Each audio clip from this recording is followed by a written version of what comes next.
Health news మీకోసం. ఆధునిక cancer చికిత్సల్లో immunotherapy బాగా ప్రాచుర్యంలోకి వచ్చింది.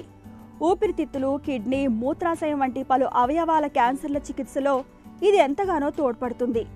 కానీ కాలేయ క్యాన్సర్ మీద మాత్రం అంతగా ప్రభావం చూపడం లేదు. దీని లోగుట్టు తెలుసుకోవడానికి అమెరికాలోని సాల్క్ ఇన్స్టిట్యూట్కి చెందిన పరిశోధకులు ఎలుకలు, మనుషుల కాలేయ కణుతుల మీద ఒక అధ్యయనం నిర్వహించారు. అధ్యయనంలో భాగంగా కాలేయం, రోగ నిరోధక వ్యవస్థ రెండూ ఒకదానిపై మరొకటి చూపుతున్న ప్రభావాలను పరిశీలించారు. టీ కణాలనే రోగ నిరోధక కణాల పనితీరును కాలేయంలోని కొన్ని పైత్య రసాలు అణిచివేస్తున్నట్లు, ఇది కణితి వృద్ధి చెందడానికి దోహదం చేస్తున్నట్లు పరిశోధనలో గుర్తించారు.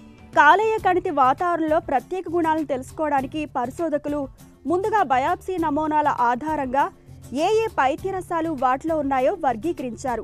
కాంజుగేటెడ్ పైత్యరసాలు పెద్ద మొత్తంలో ఉన్నట్లు తేలడంతో ఇవి నేరుగా క్యాన్సర్ కణుతుల వృద్ధికి కారణం అవుతున్నాయేమోనని పరిశీలించారు. ఈ కాంజుగేటెడ్ పైత్యరసాల తయారీకి తోడ్పడే BAAT అనే ప్రోటీన్ను తొలగించగా ఎలుకల్లో కణితి వృద్ధి తగ్గినట్లు తేలింది.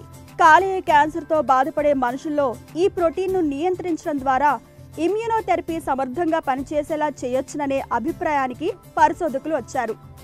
అనంతరం టీ కణాల పనితీరు మీద ప్రభావం చూపగల 20 పైత్యరసాలను వేరు చేశారు. చివరికి UDCA అనే పైత్యరసం టీ కణాల సామర్థ్యాన్ని పెంచుతున్నట్లు గుర్తించారు. దీన్ని మాత్రల రూపంలో ఇచ్చి మోతాదులు పెరిగేలా చేస్తే ఎలుకల్లో కాలేయ కణితి వృద్ధి ఆగుతుండడం విశేషం. ఈ నేపథ్యంలో కాలేయ క్యాన్సర్ చికిత్సలో UDCAను చేర్చితే మంచి ఫలితం కనిపిస్తుందని పరిశోధకులు భావిస్తున్నారు.